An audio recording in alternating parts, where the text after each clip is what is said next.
மோசடி ஆவணம் அப்படின்னா ஏற்கனவே பதிவுத்துறை சட்டம் 1908 படி ஏற்கனவே இருந்தது என்ன அப்படின்னா, எந்த ஒரு ஆவணத்தையும் பதிவுக்கு வரும்போது மறுக்கக்கூடாது அப்படின்னு இருந்தது. அந்த அடிப்படையில் மறுக்கக்கூடாதுங்கிற அந்த ஒரு காரணத்தினாலேயே மோசடியாக ஆவணத்தை பதிவு செய்து அந்த நிகழ்வுகள் நடந்து கொண்டிருந்தன. அதுக்கப்புறம் அது நம்மளுடைய நாலேஜுக்கு வந்து அதுக்கப்புறம் அது மேலே நடவடிக்கை எடுக்கிற மாதிரியான ஒரு அமைப்பு. அப்போது கவர்மெண்ட்டு புறம்போக்கு லேண்டு அந்த மாதிரி சம்மந்தப்பட்ட பதிவுகள் வந்தால் அதை மறுக்கிறதுக்கு நமக்கு ஒரு உரிமை வேணும் இல்லையா?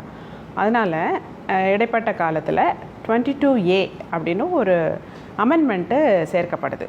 22ங்கிறது செக்ஷன். அந்த செக்ஷனில் ஏ அப்படின்னு ஒன்று சேர்த்து இந்தந்த ஆவணங்களை பதிவுக்கு மறுக்கலாம் அப்படின்னு ஒரு சேர்ப்பு வந்தது. அதில் என்னென்னா, புறம்போக்கு, அரசு புறம்போக்குகள், வக்ஃப் வாரிய நிலங்கள், இந்து அறநிலையத்துறைக்கு சொந்தமான நிலங்கள், அதுக்கப்புறம் அன்அப்ரூவ்டு பிளாட்ஸ்ன்னு சொல்லுவாங்க. இப்போ சென்னையை பொறுத்த மட்டும் CMDA, மற்றபடி ரூரலை பொறுத்த மட்டும் DTCP அப்படின்னு இருக்குது இல்லையா? அதாவது நகர்ப்புறம் கரெக்டாக தான் வளர்ச்சி அடையணும், அப்போ தான் எதிர்காலத்துக்கு நல்லாயிருக்கும், ரோடு அகலமாக இருக்கணும், பொது பயன்பாட்டுக்கு இடம் வேணும், அப்படிங்கிறதுக்காக தான் இந்த நகர்ப்புற வளர்ச்சி திட்டங்கள் இல்லையா? அதனால் அவங்கக்கிட்ட அப்ரூவல் வாங்காத மனைப்பிரிவுகளையும் இந்த 22Aல சேர்த்து இந்த மாதிரியான நிலம் சம்மந்தப்பட்ட பதிவுகள் வந்ததுன்னா அதை மறுக்கலாம் அப்படின்னு பதிவுத்துறைக்கு அதிகாரம் அளிக்கப்பட்டது. சரிங்களா? இது எப்படி போயிட்டு இருக்கிறப்போ அப்போ மோசடி ஆவண பதிவு அப்படிங்கிறதுக்கு, அந்த மோசடி ஆவணத்தை பதிவு மறுக்கிறதுக்கு ஒரு ப்ரொவிஷன் இல்லாமல் இருந்தது. இது இப்போது இந்த ஆட்சி வந்த உடனே எங்களுக்கு இந்த துறைக்கு சொல்லப்பட்ட ஒரு விஷயம் என்னென்னா, கடந்த காலங்களில் நிறைய மோசடி பதிவுகள் நடந்திருக்கு, இதெல்லாம் மக்கள் இதுக்கு என்ன பண்ண போகிறாங்க அப்படின்னு எதிர்பார்க்குறாங்க. அப்போ மோசடி ஆவண பதிவுகள் பற்றி யாருமே புகார் சொல்லலையா, அதை பற்றிய விசாரணை நடக்கலையா அப்படின்னா அப்படி இல்லை.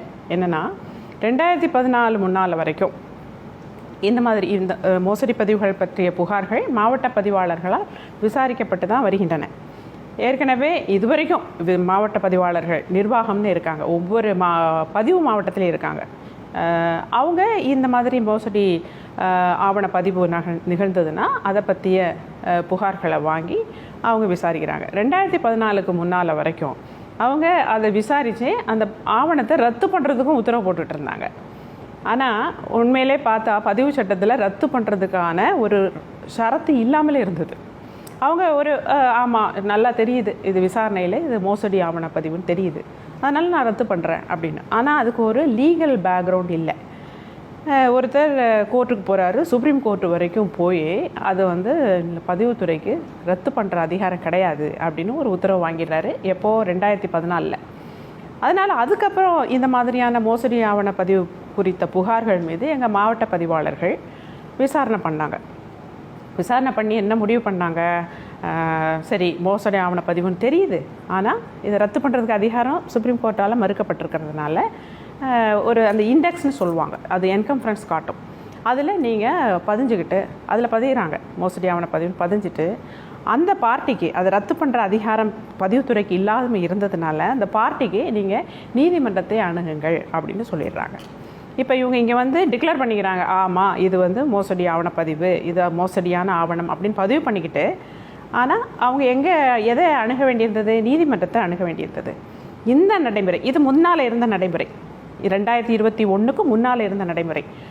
அப்போது அந்த மாதிரி ஒரு இதில் அதுக்கு 68(2) அப்படின்னு ஒரு கிளாரிஃபிகேஷன் ஐஜிஆர் கொடுத்துருக்காரு. எப்போ? 2018 கொடுத்துருக்குறாரு. அந்த கிளாரிஃபிகேஷனில் என்ன சொல்லியிருக்காரு அப்படின்னா, இந்த மாதிரி நீங்கள் இந்த ஆவணத்தை மோசடி ஆவணம் அப்படின்னு முடிவு பண்ணிங்கன்னா நீங்கள் அதில் பதிஞ்சிட்டு அந்த ஓனர் இருக்கார் இல்லையா, அவர் ஹீ ஷுட் நாட் சஃபர் இல்லையா? அந்த உண்மையான ஓனர், யாரோ ஒருத்தர் மோசடியாக ஒரு ஆவணத்தை பதிகிறாரு, ஆனால் அந்த உண்மையான ஓனர், அது உண்மையான ஓனர்னு உங்களுக்கு தெரிய வந்ததுன்னா அவரை ஃபர்தர் டிரான்சாக்ஷனுக்கு நீங்கள் அனுமதிக்கலாம், அதில் ஒரு என்ட்ரி போட்டுக்கிடுங்க. ஆனால் அவங்க அதை பற்றிய ஒரு சேலஞ்ச் இருந்தது அப்படின்னா அவங்கள நீதிமன்றத்துக்கு அணுக நீங்கள் சொல்லலாம் அப்படிங்கிற மாதிரி 68(2)ல் சொல்லியிருக்காங்க. ஏன்னா அந்த நேரத்தில் 68(2) படி 2014 2021 வரைக்கும் அந்த இடைப்பட்ட காலத்தில் உள்ள இந்த மாதிரி புகார்களை விசாரிக்கிறதுக்குரிய கைட்லைன்ஸில் அதுதான் 68(2) அதில் சொல்லியிருக்காங்க. ஆனால் இந்த நிலைமை எப்போ மாறுது? 2021 இந்த புதிய சட்ட திருத்தம், அதாவது 77A அப்படிங்கிற புதிய சட்ட திருத்தம் வந்த உடனே அது மாறுது. இந்த புதிய சட்ட திருத்தத்தை பற்றி தான் நான் சொல்ல போனேன். இந்த ஆட்சி வந்த உடனே இந்த மோசடி ஆவணங்கள் பற்றி தொடர்ந்து புகார்கள் வந்த வண்ணம் உள்ளன. கடந்த காலங்களில் நிறைய மோசடி பதிவுகள் இருக்கிறதாக வருது. இதுக்கு நம்ம ஏதாவது பண்ணணும் அப்படிங்கிற முடிவில் 2 விஷயம் பார்க்க வேண்டியது. ஒன்று, எது மோசடி ஆவணப்பதிவு, மோசடி ஆவணம்னா என்ன அப்படின்னும் சொல்ல வேண்டியிருந்தது. அந்த மோசடி ஆவண பதிவு பண்ணுனா அதுக்கு நம்ம என்ன நடவடிக்கை எடுக்கணும் அப்படின்னும் வந்தது. அப்போ இது வரைக்கும் ரத்து செய்யக்கூடிய அதிகாரம் இல்லாமல் இருந்தது பதிவுத்துறைக்கு. இதில் ஒரு குறிப்பிட்ட ஒரு விஷயம் என்ன அப்படின்னா, இந்த 1908 பதிவு சட்டம் இருக்கு இல்லையா, இது ஆல் இண்டியா சட்டம், இது ஒன்றிய அரசு சட்டம். இது அதனால் இதில் ஏதாவது ஒரு மாற்றங்கள் கொண்டு வரணும் அப்படின்னா அதுக்கு நம்ம இங்கே சட்டசபையில் அறிமுகப்படுத்தப்பட்ட அந்த சட்ட மசோதா நிறைவேற்றப்பட்டு கவர்னர் அவர்கள்ட்ட கையெழுத்து வாங்கி குடியரசுத் தலைவர் அவர்களுக்கு அனுப்பி அவங்கக்கிட்ட ஒப்புதல் வாங்கினதுக்கப்புறம் தான் சட்டம் நடைமுறைக்கு வரும். இந்த நடைமுறை இந்த சட்ட திருத்தம் கொண்டு வரக்கூடிய நடைமுறையை 2021 நம்ம ஆரம்பிச்சிட்டோம். இப்போ நமக்கு ரத்து பண்ணுற அதிகாரம் வந்துருச்சு. இதையும் மீறி யாராவது இந்த மாதிரி போலி ஆவணப்பதிவு பண்ணுற துணை போகிற, அது போலி ஆவணப்பதிவு செய்கிறதுக்கு துணை போகிற இவங்க யாராக இருந்தாலும், அது ஆவண எழுத்தாளராக இருந்தாலும் சரி, இல்லை இவர் ஆவண எழுத்தர், பதிவு அலுவலர், அது தொடர்புடையவர்கள் யாரெல்லாம் போலி பதிவு போடுறாங்களோ அவங்க எல்லார் மேலேயுமே நீதிமன்ற கிரிமினல் ஆக்ஷன் எடுக்கலாம் அப்படின்னும் இந்த சட்டம் வழிவகை செய்கிறது. இப்போ பாருங்களேன், ரொம்ப கஷ்டப்பட்டு ஒரு போலி பதிவை பண்ணுறாங்கன்னு வைங்களேன். அது அந்த லேண்ட் கிராபர்ஸ்லாம் சொல்லுவாங்க, அவங்கெல்லாம் வெளிநாட்டில் இருக்கிறவங்களுடைய நிலத்தை அபகரிக்கிறது, இப்போ இறந்து போனவருடைய நிலத்தை அபகரிக்கிறது. இப்போது ஒரு வீட்டில் 4-5 பேர் இருந்தாங்க, ஒரு தகப்பனாருக்கு 4-5 பேர் இருந்தாங்கன்னா 2 பேரை விட்டுட்டு மீதி பேர் மட்டும் பதிகிறது. இது மாதிரியான இந்த மோசடிகள்லாம் இருக்கு இல்லையா, இதெல்லாம் ரொம்ப கஷ்டப்பட்டு அவங்க பண்ணாலும் இந்த என்கொயரியில் அது கேன்சல் ஆகிடும். என்ன பிரயோஜனம்? இன்னொன்று, அப்படியே அதையும் மீறி கேன்சல் பண்ணுறவர் பதிவு அலுவலர் மேலேயே கிரிமினல் நடவடிக்கை வரும், 3 ஆண்டு ஜெயில் தண்டனை வரும். இந்த மாதிரியான விஷயங்கள்லாம் இருக்கிறதுனால இந்த போலி ஆவணப்பதிவு வெகுவாக குறைந்து விட்டது. இப்போ இது அப்போது நீங்கள் கேட்கலாம், இதுக்கு முன்னால் பதிஞ்சதெல்லாம் என்ன? நாங்கள் இப்போது ஒரு ஏறக்குறைய 12,000 புகார்கள் வந்து 2,000 புகார் மேலே இப்போது முடிவே கொடுத்தாச்சு. போலி ஆவணப்பதிவு அப்படின்னு டிக்ளேர் பண்ணி ரத்து பண்ணியிருக்கோம். இப்போ நீங்கள் இப்போ சமீபத்தில் நீதிமன்றம் ஒரு டைரக்ஷன் கொடுத்தது அப்படின்னு சொல்கிறீங்க. இந்த கோயம்புத்தூரில் உள்ள மாவட்ட பதிவாளர், நான் ஏற்கனவே சொன்னேன் இல்லையா, 68(2) அப்படின்னு ஒரு சர்க்குலர் இருந்தது, இப்போ 77A ஒரு சர்க்குலர். இவர் இப்போ வாங்கின மனுக்கு இந்த 77A குறித்த சர்க்குலர் படி உத்தரவு போடாமல் அந்த 68(2) சர்க்குலர் படியான உத்தரவை போட்டார். அது அவர் பண்ணது தவறு தான். அப்போது இதில் என்னென்னா, ஏற்கனவே கொடுத்த மனுனாலும் இப்போ 77A 2021 தான் வந்திருக்குன்னு வைங்களேன், இவங்க ஏற்கனவே மனு கொடுத்துருக்காங்க, அந்த மனு விசாரணையில் இருக்குன்னா அந்த மக்கள், அந்த மோசடி பதிவால் பாதிக்கப்பட்ட மக்களுக்கு இப்போ IGR நம்ம துறை மூலமாக என்ன ஒரு இன்ஸ்ட்ரக்ஷன், ஒரு அறிவுரை கொடுத்துருக்கோம் அப்படின்னா, எங்கள் மாவட்ட பதிவாளர்களுக்கு அவங்களையே கூப்பிட்டு அந்த 68(2) வாங்கின மனுவாக இருந்தாலும் நீங்கள் அவங்கள கூப்பிட்டு 77A எங்களுக்கு என்கொயரி பண்ணுங்கன்னு ஒன்று எழுதி வாங்கிக்கிட்டு நீங்கள் இப்போது இந்த விசாரணையை 77A படி பண்ணி அந்த ஆவணம் மோசடி ஆவணமாக இருந்தால் அதை ரத்து பண்ணுங்க அப்படின்னு நம்ம ரீசெண்டாக இன்ஸ்ட்ரக்ஷன் கொடுத்துருக்கோம். இப்போ அவர் அந்த ஏற்கனவே கோர்ட்டுக்கு போக வச்சார்ல அந்த கோயம்புத்தூர் மாவட்ட பதிவாளர், அவர் பண்ணது தவறு தான். என்னென்னா, அவர் இப்போ 77A புதிய சட்டம் இவங்களுக்கு இவ்வளோ பெரிய அதிகாரம் கொடுத்துருக்குறப்போ, இல்லை நீங்கள் கோர்ட்டுக்கு போங்க அப்படின்னு டைரக்ஷன் கொடுத்தது, அதை அவர் தவிர்த்திருக்க வேண்டும். பொதுமக்கள் தானே உள்ளே போயிட்டு எங்கள் ரெஜினெட்டுக்குள்ளே வந்து என்னுடைய சர்வே நம்பர், இப்போ எனக்கு நிலம் இருக்குன்னா என்னுடைய நிலம் எந்த மாவட்டத்தில் இருக்குது, எந்த வட்டத்தில் இருக்குது அப்படிங்கிறது, அது எங்கே பதிவு மாவட்டம் பார்க்கணும். சிலவங்களுக்கு அதில் சின்ன சந்தேகம் வரும். இப்போ பதிவு மாவட்டம் வேறு, வருவாய் மாவட்டம் வேறு. இப்போ ஏறக்குறைய எல்லாத்தையும் நம்ம ஒன்று போல் இருக்கிற மாதிரி ஆக்கிட்டோம். இருந்தாலும் சில சமயம் ஒரே மாவட்டத்தில் 2 பதிவு மாவட்டம் வரும். அதனால் எந்த பதிவு மாவட்டம், அதில் விவரங்கள் இருக்கும். அந்த பதிவு மாவட்டம், அந்த என்ன கிராமம் அப்படின்னு போயிட்டு சர்வே நம்பரை போட்டால் நம்ம பேரை அந்த சர்வே நம்பர்லேயே எல்லாமே வந்துடும். டாக்குமெண்ட் படியும் பார்க்கலாம், சரிங்களா? அதில் அந்த ஈஸியில் நம்ம பேர் இருக்கா அப்படின்னு செக் பண்ணிக்கலாம். அது அப்படியே பார்த்துக்கிட்டே இருக்கணும் அப்படிங்கிற இது கிடையாது. என்னைக்காவது தேவைன்னா நம்ம பார்த்துக்கலாம். எப்போ வேணாலும் பார்த்துக்கலாம். உலகத்தின் எங்கே இருந்தனாலும் நம்ம வெப்சைட்டில் பார்த்துக்கலாம். நீங்கள் இன்னொரு என்கிட்ட ஒரு கேள்வி கேட்கணும். எப்படின்னா, போலி ஆவணப்பதிவு இதுக்கு காலகட்டம் ஏதாவது இருக்கா? சட்டம் 2021 தானே வந்திருக்கு. இதுக்கு முன்னால் எப்போவோ 1950 ஒரு போலி பதிவு போட்டிருக்காங்க.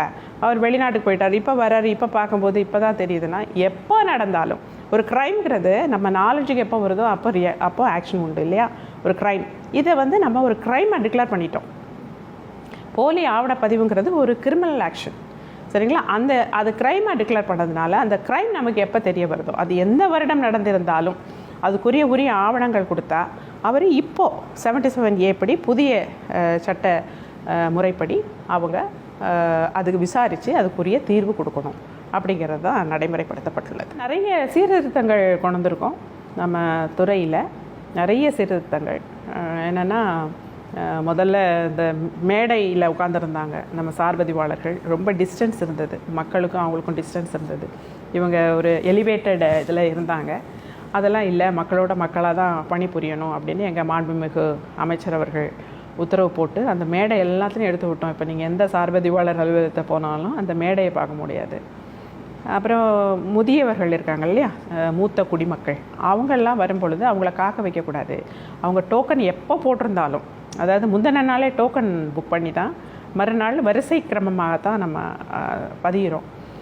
அதில் ஒரு நாளைக்கு 100 டோக்கன் கொடுப்பாங்கன்னு வைங்களேன். அதில் அவர் எந்த டைம் வந்தால் கூட அவர் வந்துட்டாருனாலே அவர் டோக்கனை முன்னால் கொண்டு வந்து உடனே பதிஞ்சு அவரை காக்க வைக்காமல் பதிஞ்சு அனுப்பணும் அப்படின்னு நம்ம சொல்லியிருக்கோம். அப்புறம் மாற்றுத்திறனாளிகள் அவங்களுக்கு உள்ள வசதிகளோடு தான் அனைத்து சார்பதிவாளர் அலுவலகங்களும் இருக்கணும் அப்படின்னு சொல்லியிருக்கோம். அப்புறம் கேமரா, எல்லா இடத்துலையும் கேமரா இருக்குது. அந்த அங்கே பதிவறையில் கூட கேமரா போடணும் அப்படின்னு நான் சொல்லியிருக்கோம். ஐஜிஆர் அவருடைய ரூமில் உட்காந்துக்கிட்டே இங்கே 576 அலுவலகங்கள்லேயும் என்ன நடக்குது, அவர் எஸ்ஆர் வந்துட்டாரா அப்படின்னு பார்க்கக்கூடிய அளவுக்கு எல்லாமே ஆன்லைன் தான். எல்லாமே ஆன்லைன்.